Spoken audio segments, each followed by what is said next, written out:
What is up, guys? We are back for another incredible episode of the Motivation Everything Show. I'm your host, Cody Cottle. Bear with me, guys. Still trying to get the voice back from the men's conference. Lost it a little bit. We're back for another awesome episode this week. This week, I'm joined by an absolutely incredible guest, Brianna Colette, where she's going to be discussing, she does relationship coaching and so much more, and we're going to get into that. But really letting go of the fear and stepping into your personal power, and such a powerful topic. And I think something that so many people struggle in. So guys, I'm going to give her a formal introduction. If you are hopping in here live, I would like you to do a favor for me. I want you to drop live below in the comments. Let me know who's tuning in. If you happen to catch the replay or on YouTube, go ahead and put hashtag replay so I can see who got to see the video. So I'm going to tell you guys a little bit about our special guest, and we're going to get right into things. Brianna Colette is a conscious relationship coach, an intuitive medium, and healer. She teaches people how to find their soulmate and attract healthier, happier relationships. So listen up, guys, because I know a lot of you out there are trying to do that right now.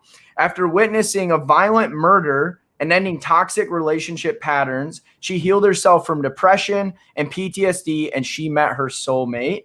Woo!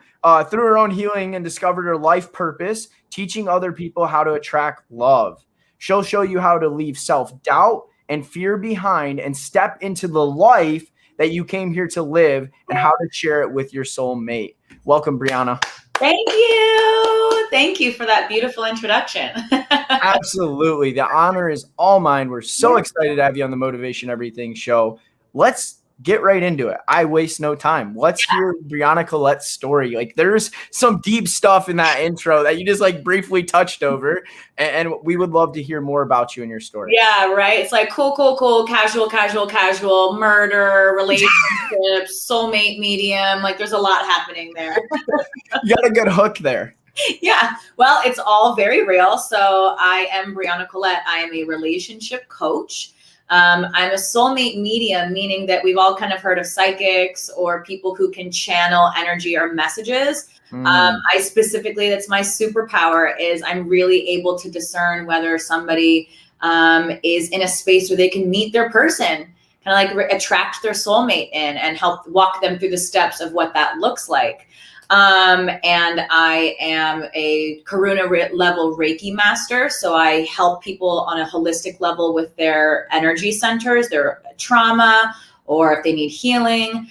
I am a sound bath healer. So I bang on those crystal bowls and I kind of create vibrations. So there's a lot of stuff that I do, but it would probably maybe surprise you or not surprise you that I wasn't always doing this, right? I wasn't, as a teenager, deeply into a lot of this spiritual stuff. I had what a lot of people who kind of fall into in the healing, business type of things, was that I had a really eye-opening, crazy life experience where I was living in LA and I was, living on Sunset, living the high life. I was driving nice cars and making money. I had my own entrepreneurial business. And one day I was home alone and I witnessed a really violent murder of my next door neighbors. And it changed me in the best way possible. It's like funny because my mom hates to hear me say that, because you never want your kids to go through anything traumatic. Yeah. But, it's like, it really caused me to wake up to a lot of the ways that I was not in my true power. And fear was like a really main factor in my life. I was not standing up for myself in relationships. There was a lot of old trauma that I had been carrying around from childhood. And it's really interesting when you kind of look at these life-altering experiences, they kind of trigger a lot of like dormant stuff in you. And so that's what I went through. I was deep in PTSD and depression. And I'm sure a lot of people, especially this past year, we've all been triggered and traumatized in a lot of ways, right? Our world got turned upside down. And I really just took the time to go within and figure out like what is really going on with me. And through that process of healing myself was when I kind of, in my bio or in my like introduction, we can go deeper into it. But through that process of healing myself and confronting a lot of my own ways that I was self-sabotaging or was caught up in fear, I leveled up. I had like a massive spiritual awakening and was able to really tap into why I was here. What did I come here for? Why did I, survive this crazy experience? And now I'm on the other side, really kind of helping people to decode a lot of what is causing a lot of like dysfunction or fear, specifically in relationships. But as we all know, you can only have a healthy relationship if you have a healthy relationship with yourself first, right? Yeah. So that's really kind of what I walk people through in a nutshell. Please feel free to ask me more questions about what I just like landed on you. It's just, how old were you when you experienced this traumatic experience? So this was about 4 years ago. Wow. So this isn't that long ago in your life. And it's amazing to see the way that you're showing up and the identity that you have today. I've met so many people that have been through traumatic experiences and it clings on to them for decades.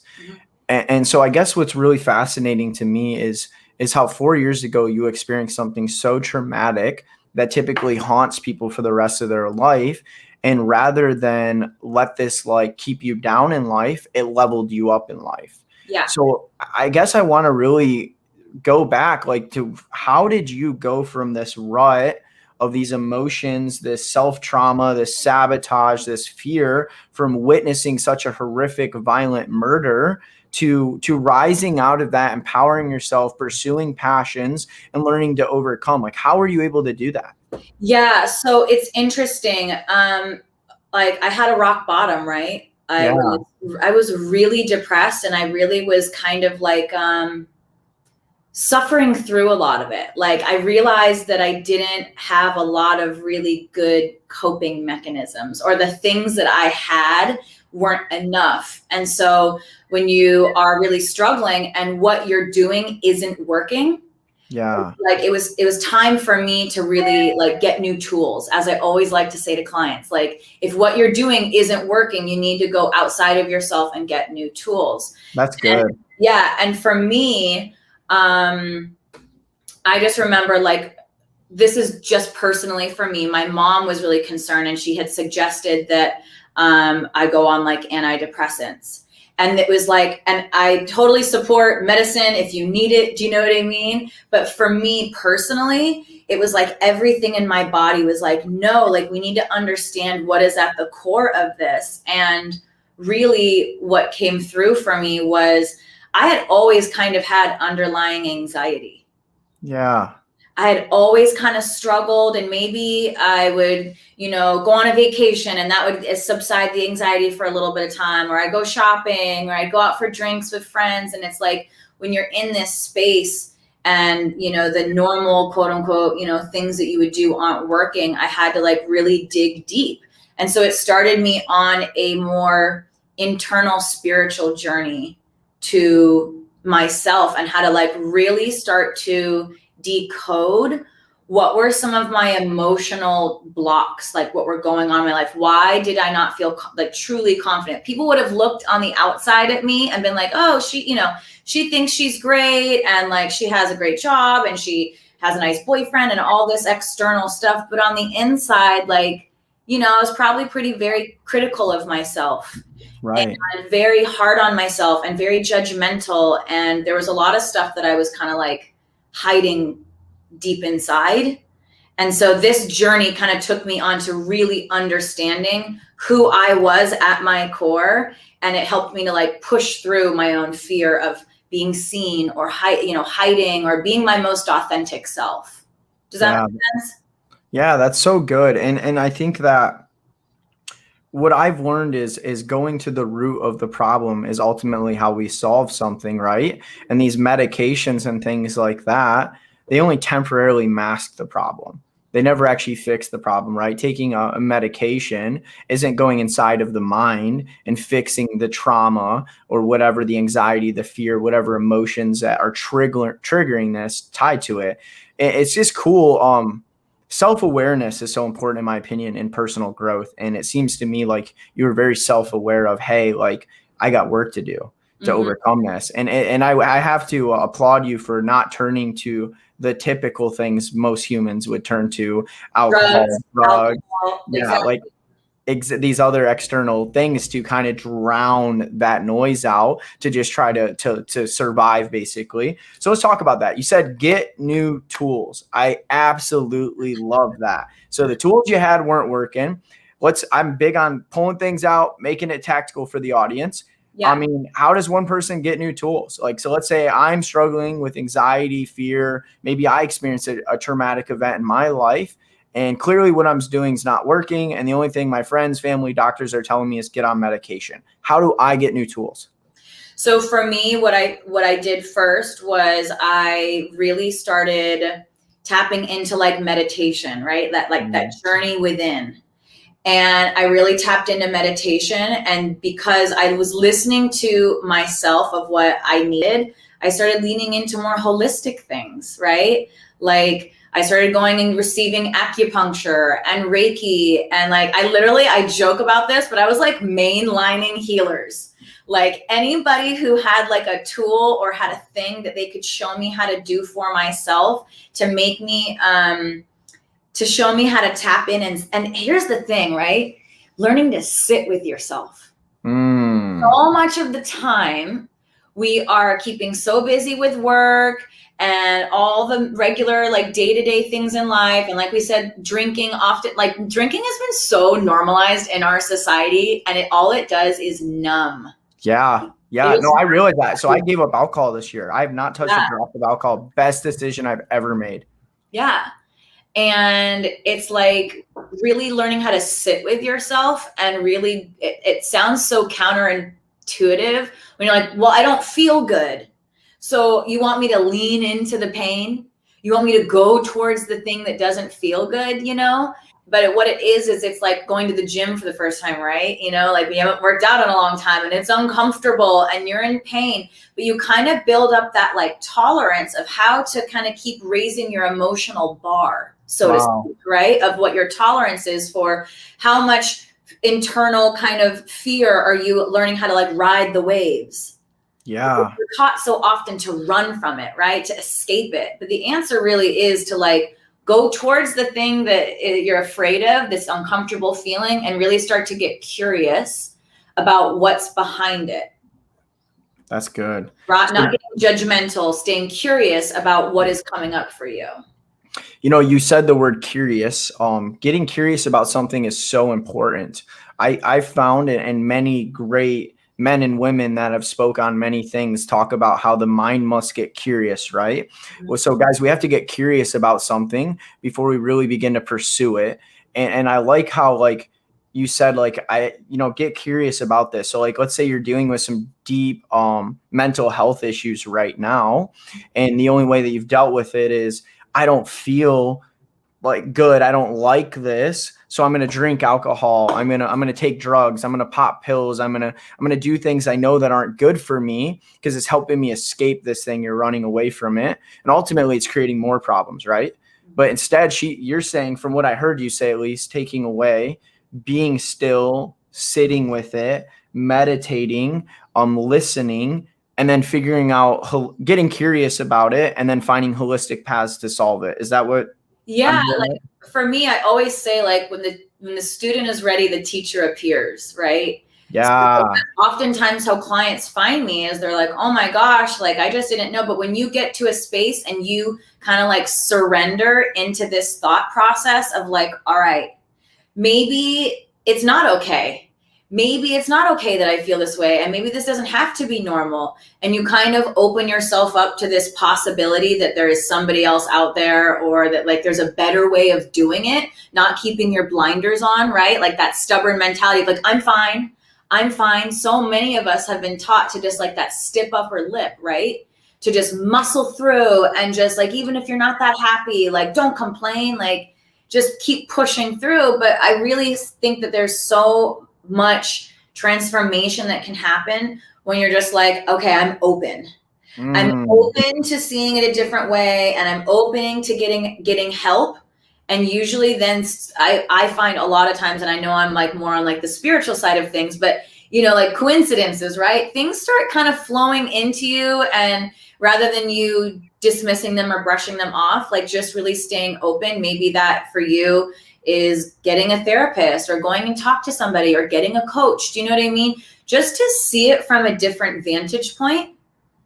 Because if I always say this, it's like our parents really did the best job that they could, right? We love them, but they're imperfect people. And so we are a copy of a copy. And so sometimes we're kind of only stuck in our own understanding of awareness of what's quote unquote normal.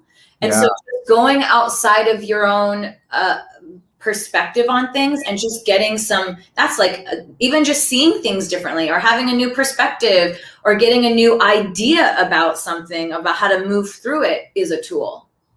100%. And being honest with yourself, right? You know, it's interesting, like, how important do you think being vulnerable and honest with ourselves and others is to this journey of transformation? Ooh, that it's so painful, but it's the it's the best medicine. Yeah. Like I talk about this with clients a lot of the times. Pay attention to your stories. You know those things that you kind of say and it's like rote, you know, it's like it just kind of comes automatically, and it's like if someone asks you a question, you're like, oh yeah, and da-da-da-da, and it's like autopilot. Start paying attention to a lot of your stories, because there's usually a lot of information there. And like if you start like being willing to dissect what some of your like the stories that you're caught in and being really honest with yourself, I mean, that is the biggest game changer. Being vulnerable with yourself and like willing to go in. And, you know, I'm a relationship coach, and this is what I teach all the time is, you know, you can only meet somebody else as deeply as you've met yourself. That's so good. So if you haven't done some of this internal diagnostic type of work to understand, okay, well, why is that my gut reaction to this? Or why do I, you know, why am I triggered like this? Like, unless you're willing to be curious and be honest with yourself, I think that like self-delusion is like a hell of a drug, you know? Well, and we're all living in, and social media has amplified it, right? Oh my God. Having to show up on this perfect person. This is my highlight reel. See me on my all-time highs, never disclose my lows. And it creates this false persona of perfection that truly none of us live up to, right? And then it creates a higher level of imposter syndrome behind the scenes, which creates even more anxiety, doubt, shame, fear. It's just this rat wheel. Man, that's so good. You know, I always learned that the first step to getting where you want to go is being honest with where you're currently at. And I think that's so important, is like, guys, like, here's the thing, man, like I've really been on this growth journey very intentionally for the last several years of my life. And the people I can tell you that grow the most, they get the realest, man. These are the men that cry. These are the men that get vulnerable. These are the men that say, I suck at this. I'm terrible at this. I've messed up at this. I'm living with this. And then the work really begins. So you work with people all the time. Do you feel like that first breakthrough is when they actually get honest with where they're at? Yeah, you know what? I feel like, yes, the honesty is a super main, like, pivotal. Or what would be, in your opinion, the first breakthrough? Because this is your wheelhouse, not mine. Surrender. Ooh. And that's scary. And what man likes that word? Curse on here or no? What's that? I was like, can I curse on here or no? Yeah, go for it. Yeah. I was like, that's probably the hardest shit, is the surrender, because for so much of us, being in control protects us from our fear. Ooh.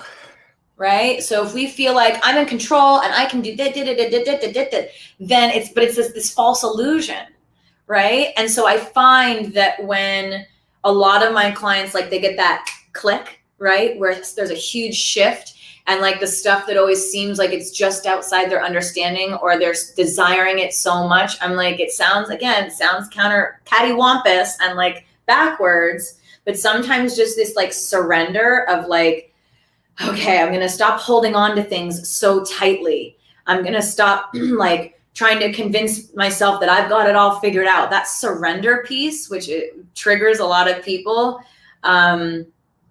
is really, really huge. And I'll never forget this. I've done ayahuasca a bunch of times. Yeah, and, yeah. Ayahuasca. Is that the spirit walk? Yeah. Ayahuasca is one of those things where like you don't have control, right? And it really takes you on a journey. But I remember one particular time I had done it, and an older woman there who kind of felt like my spiritual mom. She was probably in her late 50s, early 60s. She comes up to me afterwards and she's like, you seem like you were having a particularly rough night. And I was like, I did. Like, I just don't understand. Like, I'm trying so hard. And like, did it, like I'm all in the head. I'm all in victim mode. And I just don't understand. And she puts her hand on my shoulder and she was like, sweetie, struggling is a choice. And I was like, and that triggers a lot of people when you tell them that. Yeah.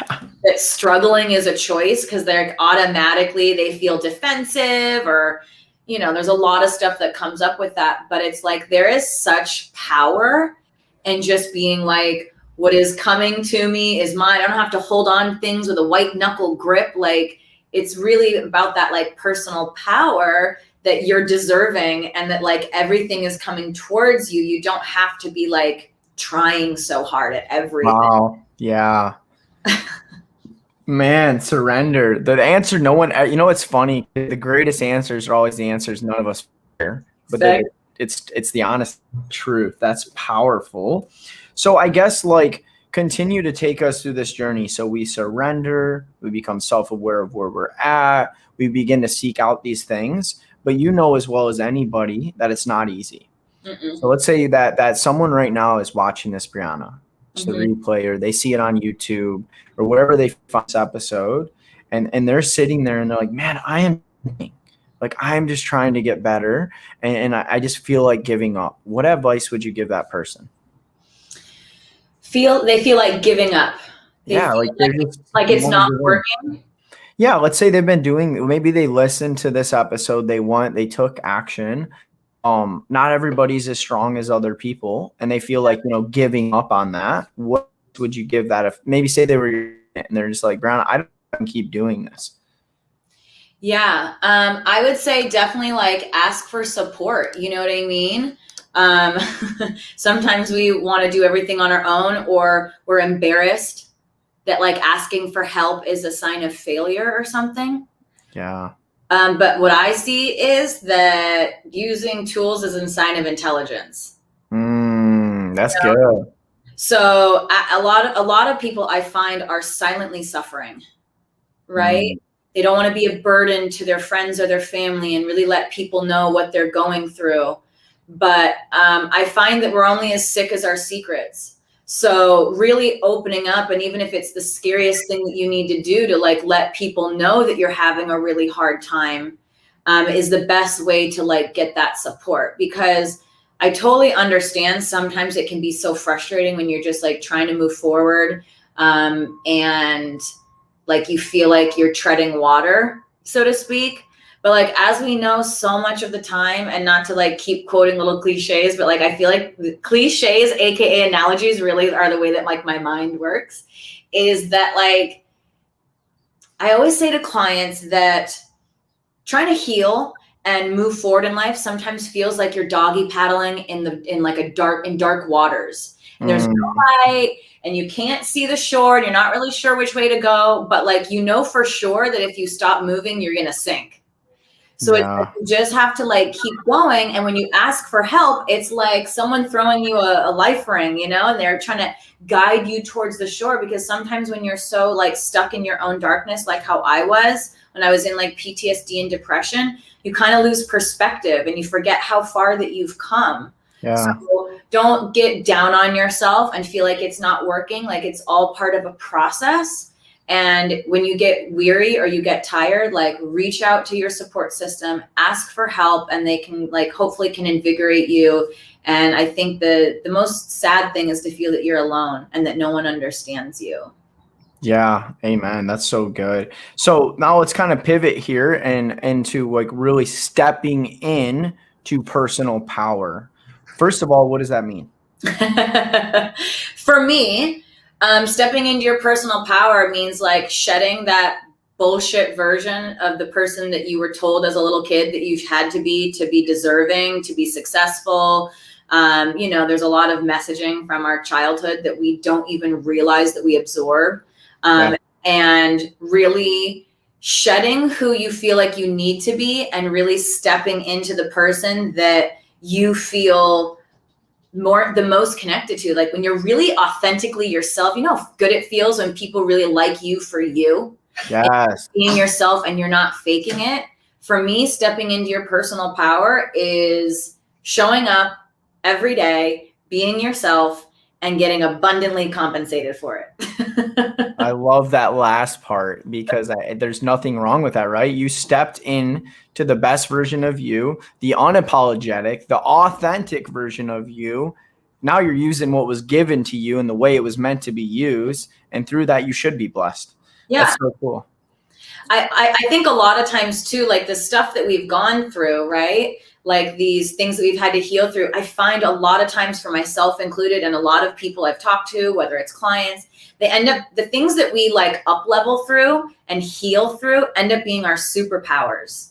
Like it ends up being that thing that we can like share with the world because we've had to like transmute pain out of it. And now we're like, we're stronger than ever and we're never going to let ourselves get back into that space. And so when you really step into and heal some of this stuff that maybe is a little uncomfortable or painful to sort through, it ends up being this, like, you're a powerhouse because of it. And it's like, people want to listen to you talk about it because they're like, hey, how did you do that thing? I want to learn how to do that. How'd you do that? Yeah. That's so true. I mean, look at you. You went through something that was traumatic. You leveled up through it. And now you're able to serve and pour in people and help them level up because you went through that life circumstance. Yeah. And you learned, you grew through it, you endured through it, you leveled up through it. And I think that's so true. Like, people don't realize that, like, sometimes the worst things that happen to us can be greatest blessings. Mm-hmm. Like, you say at the beginning, like, your mom hates you saying like about that with like this traumatic thing, but it was one of the best things that ever happened to you. I look back on my life and I'm like, all the really, really bad stuff that happened to me actually caused me to make really, really good decisions in the long run. Mm-hmm. And I'll be vulnerable. Like, I got a DUI. I crashed my car, several years ago. And because of that, I decided I don't want to drink anymore. Now that's a lifestyle choice. And it's the best thing that I've ever done. I grew up and didn't have a dad. He's been in prison my whole life. I met a mentor that had cancer that died, was in my life for several years. And it made me want to serve other people in the way that he served me. But I was traumatized when he passed away. Like, all these different things that happen push us to level up and then serve people in that capacity. Guys, I just have to say it, and shout out to Nicholas Bailey. Your mess is your message. Mm-hmm. Yeah, exactly. And it's like, it's when you were kind of talking about someone who might be listening now and they just feel like, they're so down on themselves. But it's like, I promise you that the up leveling that is going to come at the end of this, you're going to look back and be like, what? Like, look how far I've come. Yeah. Like, I'm so proud of myself. And they really become these like life lessons that alter you and just put you on a whole other trajectory in life. Yeah. I really, really believe that. That's so good. Yeah. Rejection is redirection. Exactly. And then look where you're at. So let's kind of lead into now. So we've walked through the process of, they've let go of the fear. They've stepped into that unapologetic, authentic personal power. Let's kind of segue into relationships and your real house.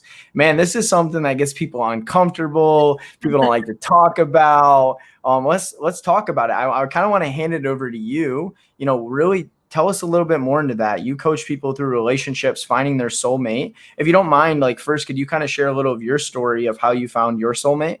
Yeah. Okay. So this is kind of like what I walk people through, right? So in the beginning of my bio, I had kind of said that I ended toxic relationship patterns. So 3 weeks after I witnessed the murder and I was rock bottom, my then boyfriend broke up with me. Wow. Talk about lows. Yeah. Because, I send him so much love and light now, but like in that moment, he just didn't have the emotional capacity. He hadn't done his work, so he didn't understand how to hold space for my work. So that really, on top of like witnessing the PTSD or witnessing the murder and having the PTSD, I also had a broken heart on top of it. And I just felt like so low. I felt so rejected, and just like, you know, everyone who's had a broken heart, who's listening, totally understands. It's just like a specific kind of pain, right? And so I really was like, I'm never going to be back here again. And I saw all the patterns of like, I keep doing this. Like, why do I keep picking people who can't be there for me, you know? And so I really took an internal assessment and decided to get really serious. And again, like, I didn't know what that was going to look like. I just knew that I was willing to see things that I hadn't seen before so that I could get a different result. So I went on this journey and I dove in, and like, I would say for a solid year, I was just working on myself. And then when I felt like ready to date, I took all these new tools and I took this new level of self-love and self-acceptance and personal power with me out into the dating world. And it was a totally like different woman that was like out there now. And I was attracting totally different kinds of men because I was different. I was more healed, you know? And I met my now partner, Jay. He was visiting LA. We actually met on a long distance like dating app. Wow. Because I was like, I'm going to cast a wide net. Like, you know, I lived in LA at the time, and I was like, I've lived here long enough. I want to really date somebody kind of different. But I kept a really open mind. And he came into town for work stuff, and we hit it off, and we did long distance for a while. And then I moved to Toronto, and now we're engaged. But like, there was definitely a period of time where I was really sitting with my worth, and I knew one of my patterns was that like I was an Insta girlfriend all the time, meaning that like I would date somebody and they always wanted to like wife me up. So I was like always in an instant relationship. So this time I was like, nope. I think on our first date, I told him I am just dating and I don't want to like have anything serious for the moment. I'm going to be single for like the summer. And for him, that was definitely like, he really enjoyed my honesty, and like I knew what I wanted and I knew what I deserved, and clearly he's still stuck around. So Clearly. Put a ring on it. That's so cool. Thank you for sharing that. First of all, getting vulnerable. You know, I love how you talked about, you know, you went from heartbreak to then working on yourself. You know, I've been through that same experience, and I'm sure others have, and maybe someone right now is experiencing the heartbreak in this moment. Guys, I know that getting my heart broke, and maybe for you too, was one of the best things that ever happened to me, because it pushed me. Once again, we're going back to these bad things becoming the best things in the long run. A lot of people don't know this, but before I really stepped into creating my coaching business, now my media business, moving to California, having a lot of success, I was heartbroken. Like I was with someone that like I thought I was going to marry. I thought I was going to be with for the rest of my life, completely wrecked and crushed. And I remember that feeling. But had that not happened, I never would have began to do the self-work that allowed me to step into the man that I show up as today. Yeah. So I say that because, guys, you need to do that self-work. And sometimes that rejection is a redirection, because there's a greater plan at play. There's more for you. You have more power. You have more potential. There's someone better out there for you. And you just need to step into that. So talk about that. Like, you began to work on yourself. How does someone do that? Like, you work with people that go through this, like they go from heartbreak to like, I don't want to do anything, to like working on themselves and becoming empowered. What does that process look like? Or how would you explain that to others? Yeah. So for me, like I said, I had this really honest conversation with myself that I was the common denominator, right? I was the common thread through, I was the one choosing and I was the one picking. And so it's really came through that process. It became very, very clear to me that clearly I was accepting less than I deserved. Wow. Right? Yeah.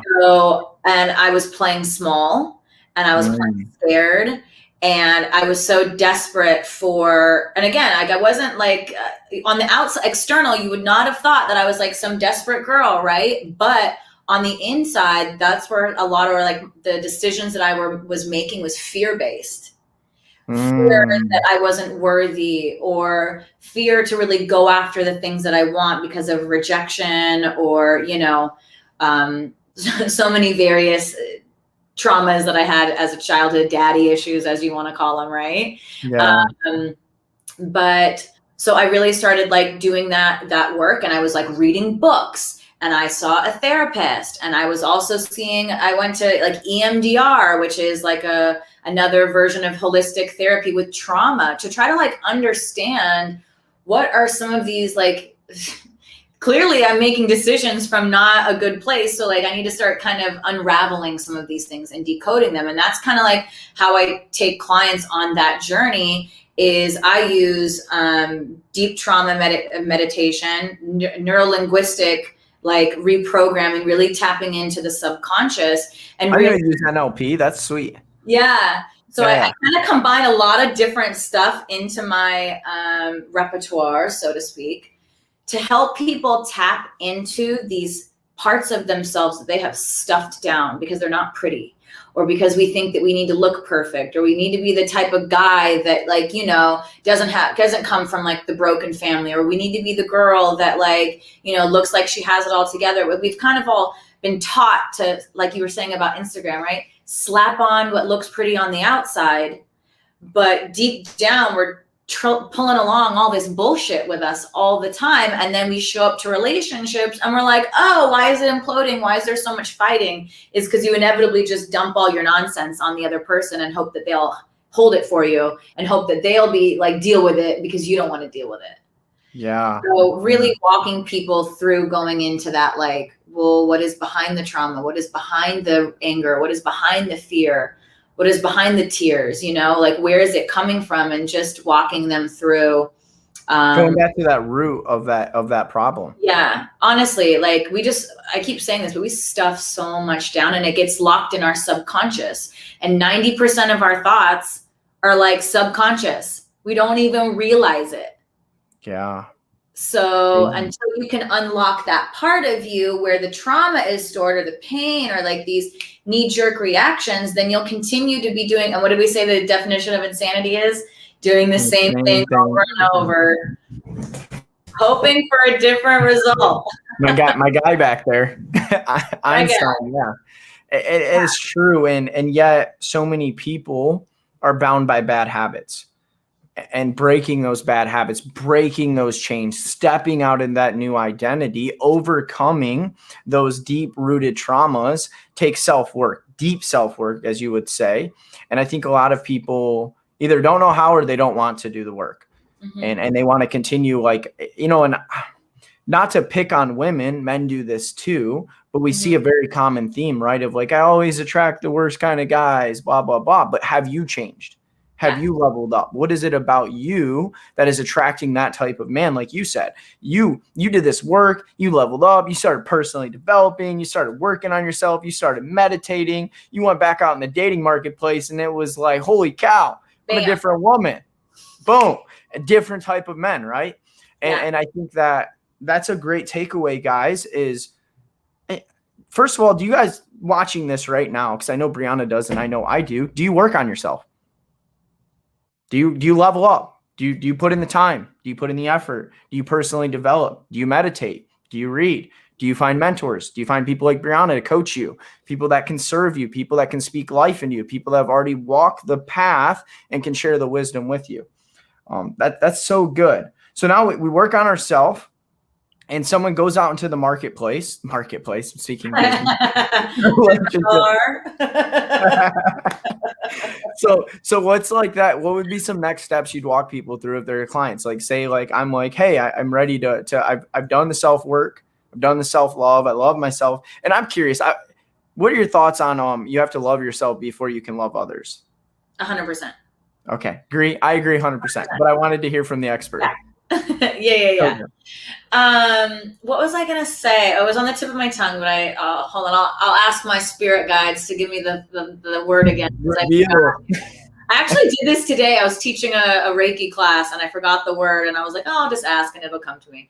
But what I was gonna say about, so you're asking about dating, right? Yeah. So I guess like, cause you are a relationship coach, and not often do I get to get one on here and give the value. I've had a marriage coach on here, a little bit different.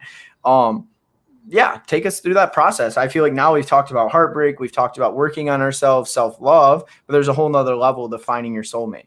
Yeah. So one of the things that I like teach people is to really like release this idea or this judgment or this like type of person who you think it's going to look like, right? Like this is a lot for like men and women too, right? Like the status of being with somebody for a lot of women, like, oh, what kind of a job does he have? What does he drive? Or like the guys, like, oh, what does she look like? And like, is she a baddie? You know, nonsense like that. Like really kind of like casting a wide net, right? Being really open, and your filter is your self-worth. Your filter and the work that you've done on yourself ends up, you can pick up on red flags really, really quickly. You know, you can trust your intuition or trust your gut about how does someone make you feel when you're in their company, when you're in their presence. Do you feel like you can be yourself? Do you feel like, you can really let your guard down? Do they want to talk about like, personal things? Do you feel like they're being really trustworthy and authentic? Do they have consistency? I'm not sure if anyone's heard of her, but her name's Brené Brown. Do you know her? Yes. Wow, that name sounds really familiar. I'm trying to put the face to the name, but I've heard of Brené Brown for sure. She's like an emotional researcher. That's how she kind of like, that's how she identifies? Yeah. Well, I don't know if that's the correct terminology, Brené, if you catch this, and if I fudged your your title, by all means, please email me. But she is like a anthropological researcher, right? She just studies humans and like why we tick the way that we tick. But go check out, she has a really great TED Talk, I believe, and it's called The Anatomy of Trust. It's really, really, really good. And I think it's a great way to start. Like she has an acronym for the anatomy of trust. And it's kind of like, it gives you a really great breakdown of like what you should be looking for in order to build trust with someone. And what she kind of likens building trust with is a marble jar. And, each time that someone says that they're going to do something that they say they're going to do, marble in the jar. Each time that someone, timely responds back to a phone call or a text, right? And it doesn't leave you like feeling like you're getting a blow off or they're ghosting, another marble jar. Each time that you can show up authentically and emotionally and vulnerable with someone and they mirror that back to you, you share a personal story about your childhood and they're like, oh my gosh, that's crazy. I feel the same way. Marble in the jar. So it's like, you don't go out into the dating world and like, once you've done the work and the first person you date, you're like, that's it. That's my person, right? You come from this place of like, I know what I'm deserving of, and I know I don't have to rush anything, and what's meant for me isn't going to miss me. And you really allow people to show you what they're working with, right? You really allow people to. You're being a researcher yourself, right? Okay. 2 points for Gryffindor over here. Okay. Go Gryffindor, but I gotta do it with Slytherin tomorrow. I don't know why I'm using a Harry Potter one. I love Harry Potter. Love the analogy. Please go Gryffindor. But it's like, don't come at it from this place of insecurity, right? It's like really sitting back and allowing people to slowly unfold and kind of peel back the layers and really take your time to get to know people, because, people can really fake the funk. Yeah, it's you see it a lot. You see people rush into things and then never work out, and they never did that, getting to actually know the true version of someone. Yeah. So I think it's really important to really take your time, because otherwise now I'm being told to talk about like Insta relationships, because that was one of my go into it. This is your time, right? Like oftentimes what happens is when you're going into a quick relationship, right? It's hot and heavy and there's a lot of fun sex and it's like all the butterflies and whatever. Yeah. Oftentimes that, I'm not saying that you can't, right? Anybody who likes to be a naysayer, I'm not saying that it doesn't ever work out. What I'm saying is oftentimes if you're rushing into something, it's something that we kind of call like trauma bonding, where it's like your broken parts match my broken parts. And so it feels so good to have somebody else like fill that hole or that wound or that void. But inevitably what happens if they're not around or there's a little bit of contention in the relationship, right? Then that's when things start to fall apart because you actually haven't been able to be interdependent in that relationship. You've kind of been a little emotionally codependent, hoping that the other person will always be pouring into you to make you feel better. Yeah. So, dude, that's so common. Yeah. I mean, they bounce from this to this to this to this to this, never doing that full healing and taking that time to build something real. Yeah, exactly. Or another one is like going from the next relation to the next relationship. Like you said, like if you don't sit with yourself and really like lick your wounds and really get clear on how because so many people want to bash their ex, right?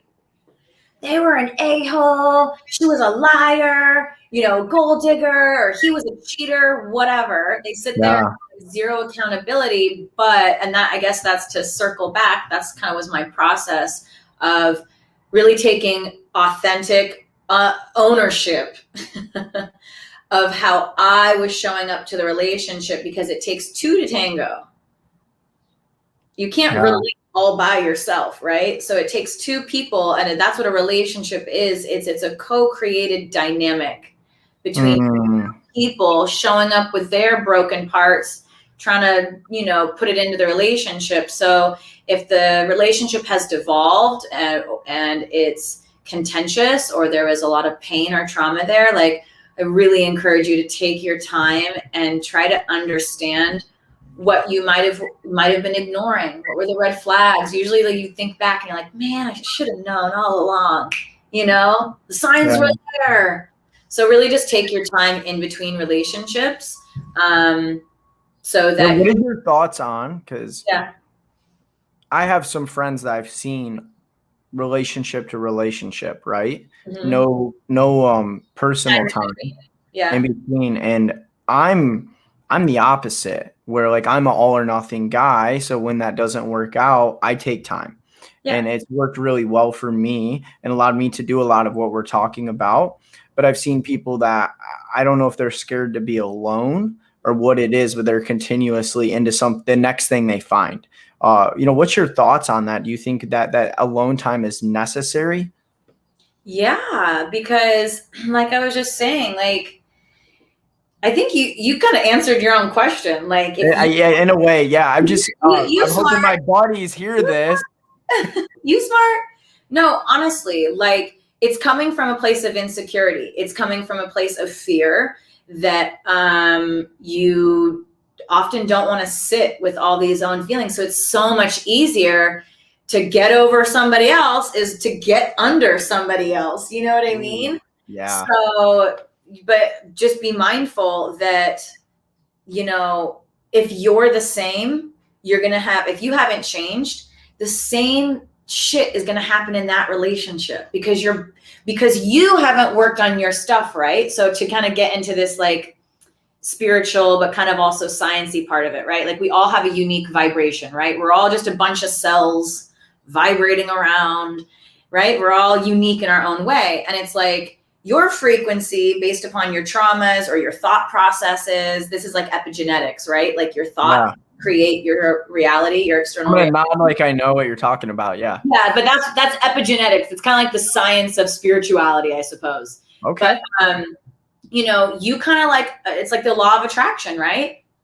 Who you are attracts in something that's the perfect match for that. So like magnets. Yeah. So if you haven't kind of dealt with some of your stuff and like your relationship dynamics that are causing things to implode, or there's a lot of like lots of drama and there's like, unhealthy dynamics at play, unless you start to sit with that and figure out how to up level out of that, you're going to keep attracting people who, remember how I said, like, your broken parts match my broken parts? You're going to keep attracting people whose broken parts match your broken shit. And so then the dynamic just keeps going over and over and over again. Oh, and this is what I was going to say, is it's like, when you're done with your own bullshit and you are tired of it, you'll do something different. But it's like that you will remain the same until the pain of change is greater, or is it? I'm messing it up now. The pain of staying where you're at hurts more than the pain of the same. Yeah, pain of staying the same has to hurt more than the pain of change. So like, I always tell people when they don't feel ready, when they want to come to me as a client, I'm like, listen, do bad all by yourself, okay? I've already transmuted this energy. I've already healed it within myself. I've healed a bunch of other people. I'm not here to convince you. When you're ready, when the student's ready, the teacher will appear. So when you're ready to start looking at some of this stuff, like, you'll know. So your buddies or whoever's listening, hint, hint, like, keep doing it until you're sick and tired of doing it. Yeah. You'll know when you're ready to get off the bullshit merry-go-round. Yeah. And that goes to a lot of areas of life, right? Yeah. No, it really for sure. does. When we get to that point where we're just sick and tired of being sick and tired of whatever, fed up of where we're at, then we invoke the change that's necessary to change it. We grow up, we do the work and we get a different result. That's so good. So we're coming up on like the last, 8 minutes of the show, Brianna. Mm-hmm. And I guess, is there any more advice around relationships or anything that you would give the audience to kind of end things on, or anything that we haven't touched on today? I don't know if there's anything we haven't touched on. Covered a lot of ground. We covered a lot of stuff. You and I, from our first phone call, we just chatty Cathy's over here. We just gab away. Gift to gab, guys. Yeah. I would just say the piece of advice is that, like, you're not broken. Like, you're not, unworthy. There is something better out there for you. It just requires you to, like, step into it and to claim your power and to claim that you're deserving of it so that you can receive it. It's like the law of manifestation. It's like you have to first, it's frustrating sometimes because it's the chicken or the egg.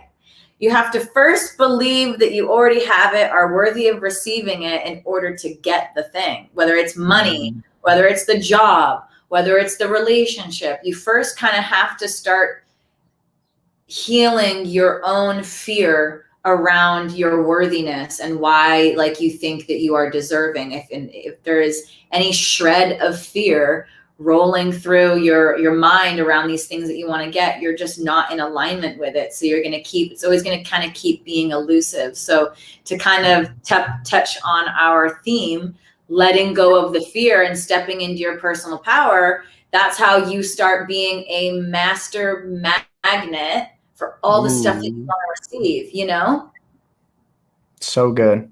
Yeah. So good. Yeah, that's powerful. For people that want to connect with you, very valuable interview, by the way, just incredible. You over-delivered, which I knew you would. Where do people find you? How do they connect with you? And really, what are you looking for fully in the capacity to serve people? Yeah, so you can find me on Instagram, Brianna Colette, Brianna.Colette. You can check out my website, briannacolette.com.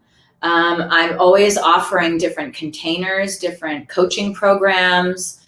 And that's the whole basis of what I teach people. Is I think that the most powerful thing I can ever do as a teacher is to give you the tools to learn how to become a self-healer. So that's like my whole platform of, like, I show you the steps of how to walk through. What does it look like? What does it feel like to start being able to do this in every area of your life? So if there's, anything that you feel connected with me about, please reach out, send me a DM, feel free to send me an email or book a call. I offer free 20-minute coaching calls, kind of to assess where you're at and if I can support you, I'm happy to. But if I also need to, give you some other advice and maybe you're not quite ready yet, I'm just happy. I'm here to support and just bring a lot of clarity for people, because sometimes when you're kind of stuck in these darker emotions, sometimes you kind of get lost in them. So I'm just like a beacon of light. I'm like the lighthouse for people. The lighthouse, guys. Well, guys, let's definitely go follow her on Instagram. Definitely connect with her. Yeah. As you can see, she brings a lot of value. Encourage you guys to go check out the website, book a call with her, take advantage of that. Obviously honor her time, but she's here to serve you guys in the highest capacity. You know, Brianna, I guess there's something that I always like to, at the end of the show, ask each of my guests if I get the chance, and I'd like to ask you it as well. Yeah. And it's a question that was presented to me many years ago by a mentor that helped change my life. And this mentor came to me, and we were sitting down talking, and he knew my dream of becoming who I am today. And he asked me a question. I'm going to ask it to you. Okay. And that question is, Brianna, what breaks your heart in the world? Oh, what breaks my heart? Yeah, when you see this world, what is it that comes to mind that really breaks your heart in the world? Yeah, that's a great question. Well, there's so many things. Obviously, we live in a world that needs a lot of love, but yeah, I think that compassion, lack of compassion for what other people are going through. I think if we all just had a little bit more understanding and realize that at the end of the day, we're all just walking each other home. Home meaning, you know, whatever you believe in, afterlife, whatever God you believe in. I think that if we could all just have a little bit more compassion for each other, when I see people who are, you know, judgmental or critical or any of that, I find it breaks my heart, because we all at the end of the day we're just little kids, you know, who just want to be loved and be seen. So to do our best to be able to honor that in another, I think is really beautiful. If that was kind of a roundabout way to answer the question. No, it was a great answer. Okay. I've never heard that answer before, and I couldn't agree more. I definitely think if the world had more compassion and understanding of others and even empathy, that the world would be a lot better place. Mm-hmm. So guys, that's the challenge off of this show, is challenge you in this next week to go show compassion to somebody. And maybe that's just as simple as giving them an ear that listens that they don't normally get. And there's many ways you can do that, but I want to challenge everybody in the audience that watches this to go show some compassion that you normally wouldn't show to somebody, and let's make the world a better place. Like, how cool is that? So that's awesome. Brianna, you know, thank you so much for coming on the show. We really do appreciate your time. We appreciate you being here, sharing the value with us. Guys, go follow her on IG. She got a lit IG, and connect with her. She brings a lot of value. And I just want you guys to tell you guys, get new tools. It's time.